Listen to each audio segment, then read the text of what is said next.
Hey everybody, Happy New Year. Hope everybody had a great holiday.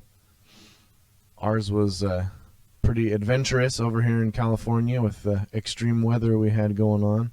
Lots of flooding and stuff. It was pretty wild, but doing good.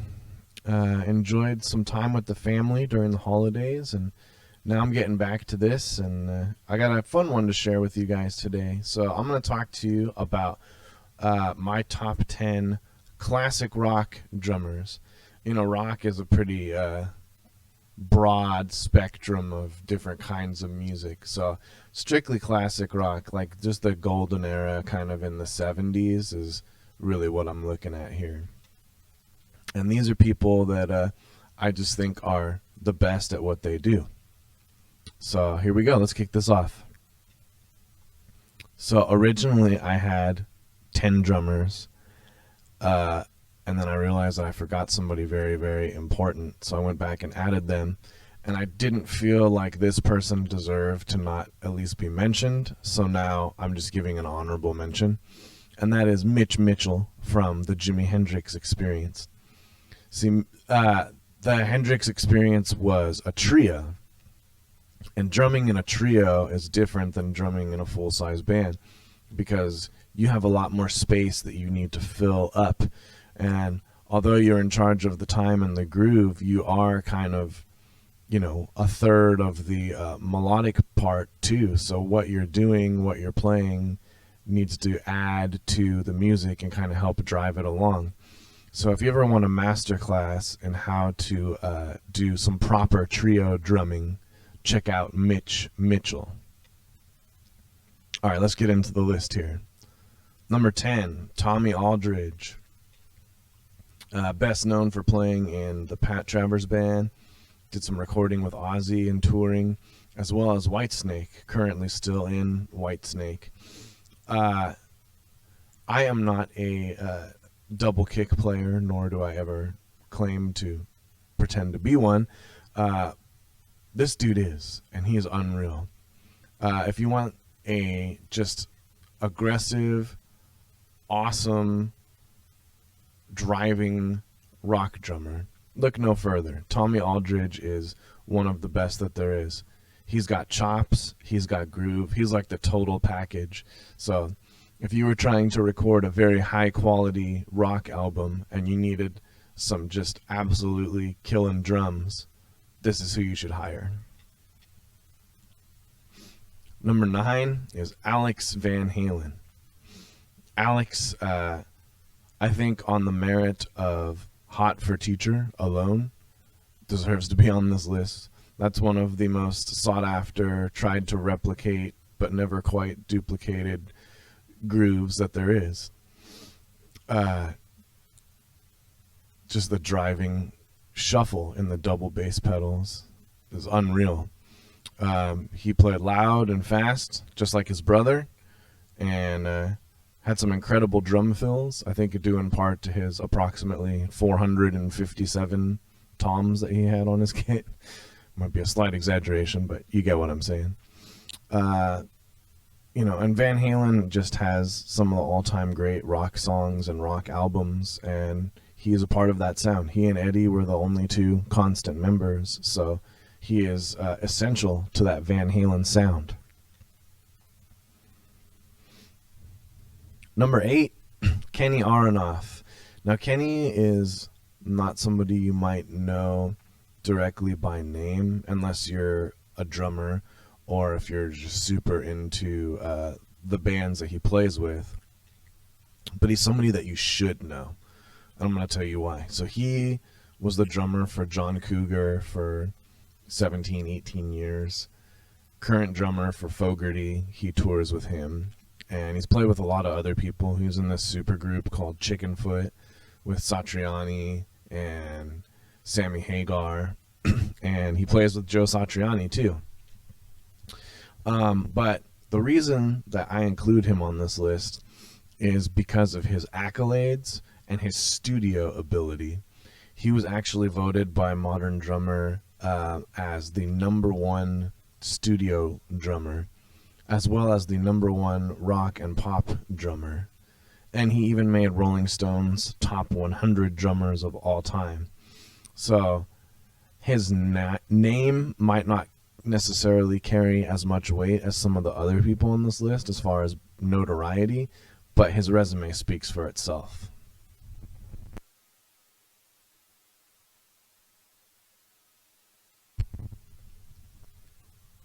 Number 7 is a personal favorite of mine, Jeff Porcaro, best known as the drummer for Toto. He also recorded with Steely Dan and Dire Straits, Jackson Browne, to name a few. And Jeff is the champion of play to fit the song. He never overplayed any song. He definitely had the chops. He could chop it up. He was trained in jazz from a young age. But he made musical choices that benefited the song. He kept a tight pocket and added things in when they needed to be added and left things out when they needed to be left out. And if you're good enough to warrant the attention of the guys in Steely Dan, who are just notorious studio OCD type of guys, everything has to be very particular and perfect, you're doing something right. So Jeff, a couple of reasons that he stands out is his groove.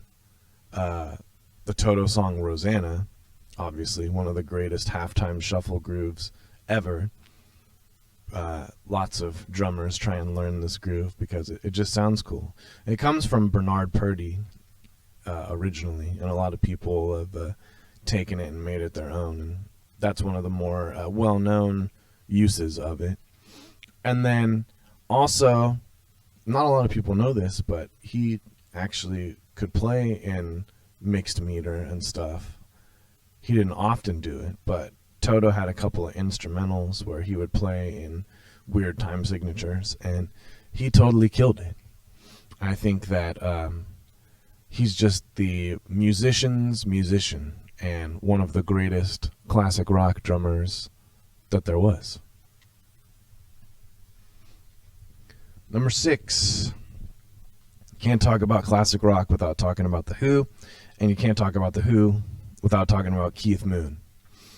The Who is really one of those bands where I feel like each member is like legitimately responsible for 25% of their sound. Like those 4 individuals are what make it, and any replacements are just not the same. Keith played fast and hard, and unfortunately that's also the way that he lived, and he died way too young because he definitely liked to party. But his approach to drumming gave the Who just this larger than life sound and really had this big presence on the stage. And on a personal note, in Won't Get Fooled Again, the whole synth build up with the drum solo into Roger Daltrey screaming the yeah, it's like one of the most quintessentially awesome rock and roll moments of all time, and I just love it.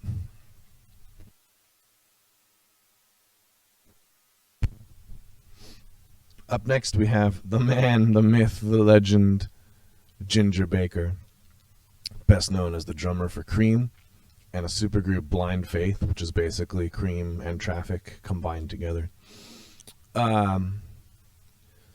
So Cream is one of the all-time great rock trios. I mean, Jack Bruce, Eric Clapton, Ginger Baker. They were called Cream because they were literally the cream of the crop musicians. They were the 3 best musicians in England at the time, and they formed together and started a group. But Ginger actually, Cream was very short-lived in the grand scheme of things, and he actually was trained and studied jazz drumming as well as African and Latin percussion. And he really cut his teeth as a jazz drummer, and he, even into the years leading up to his death, was leading a jazz group. That's really what he enjoyed doing. So his jazz approach to the drums led to some kind of unorthodox grooves on some of the Cream songs, like Sunshine of Your Love, where he's emphasizing 1 and 3 instead of the backbeat.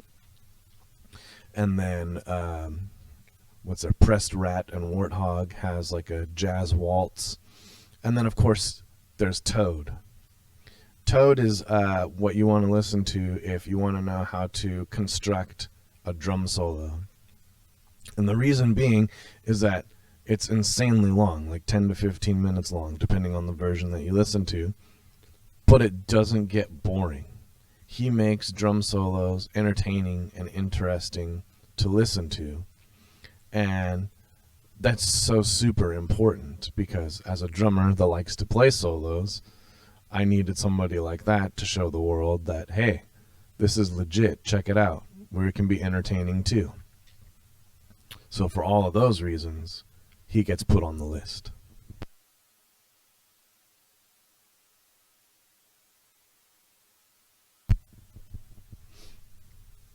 Up next, we have Steve Smith. Speaking of guys that were trained and play jazz, Steve Smith is one of the premier jazz fusion players in the world. He is an incredible jazz player and has chops for days, and makes drumming, frankly, makes it look too easy. It's kind of unfair. He's ridiculously good. But in the classic rock world, he's best known as the drummer for Journey. I think this is the third time around. I think he was in and left, and then came back, and then left, and then came back again. I'm not sure. It's hard to keep track of, but he's back, and his ability and help with the songwriting process, I think, contributed to Journey's sound in the early years, and some of their most iconic recordings are the ones that he was playing on. As a rock drummer, the thing I admire most about him is his ability to make his toms sound gigantic. I know that a lot of that has to do with the studio, but all these big fills that he did, these epic things, I'm thinking of Separate Ways. There's a little breakdown in the middle where he's on the toms, and it just sounds awesome. Because of his pedigree as a musician, and I know what he can do besides rock, he totally deserves to be on this list, because he's just one of the greatest drummers, period, rock or not. Okay, you knew this was coming. Can't talk about classic rock without talking about John Bonham from Led Zeppelin. A larger-than-life character. He played gigantic drums, gigantic cymbals, used gigantic sticks, played loud, played hard, played with a fire and a passion, and really helped define that Led Zeppelin sound. He had incredible technique. His fills, I see people that will make YouTube videos just on his fills alone. And his technique, his ability to play the single kick pedal like a double kick pedal. It's just, you can't talk about iconic classic rock drummers without talking about John Bonham. I don't think there's a drummer alive that plays rock that wouldn't say that he influenced them in some way. You just can't, you can't not talk about John Bonham. He's too big of an icon. He's too important in the drumming community. And, you know, he passed away at such a young age. Who knows how much more he would have contributed and how even bigger of an icon he could have been. So the fact that he accomplished so much in such a short amount of time definitely warrants his position on this list. For number 2, we go up to Canada with Neil Peart and Rush. Man, you want to talk about a technique master. He just had this machine precision when it came to drumming, and everything that he did on purpose. You know, one time I went to a master class from Dave Weckl, and that was something he said. If you're going to use toms, use them on purpose. Don't just throw them in for the sake of throwing them in. Everything that Neil did was calculated, and he meant to do. And his grooves and his ability to play in a trio and produce that sound to fill up that space is one of the best to ever do it. And then his soloing, the number of instruments he had at his disposal, acoustic drum set, electric drum set, and an electric mallet instrument that fully encompassed him 360. It was a real trap kit. He was literally trapped inside of that thing. And just had endless possibilities. And every time you saw them play, it was a new solo. He like never repeated any material. So he was constantly innovating, constantly originating, constantly writing. Not to mention just one of the most awesome and gentle souls to ever live. It's a huge loss to the drumming community when we lost him.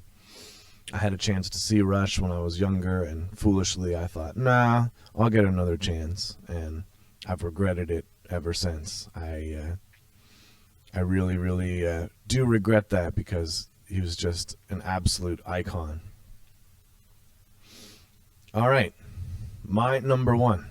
It's probably going to surprise a lot of people. It's like, if you have Bonham and Peart not as number one, what do you have? Well, my number one is a guy by the name of Todd Sucherman.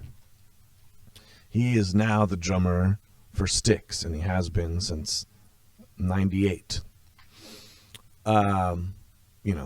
Styx, some people might not consider to be like a super serious classic rock band, but this guy is, in my opinion, just the single finest drummer that we have out there right now, because his versatility, his studio ability, his chops, his groove, everything is exactly what you would look for in a drummer. People reach out to him every single day and ask him to record on their projects. He's constantly collaborating and working with people. His home studio setup allows him to record anything and just send it away to people. And, he takes all these Styx songs and he makes them his own.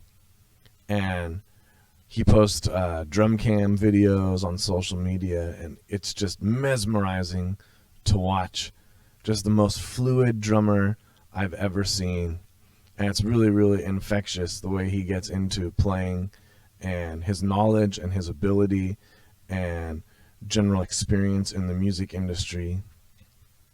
There's not a finer rock drummer out there than Todd Sucherman. That's how I feel.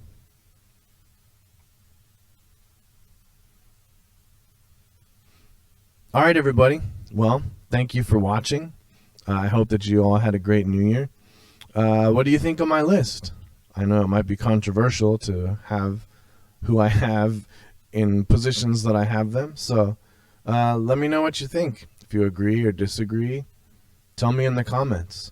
And if you could like the video, that would help me out a lot. And if you could subscribe, that would help me out even more. I'm trying to get this going, and I would just greatly appreciate any support that I can get from you guys. So yeah, until next time, everybody, have a great one. Peace.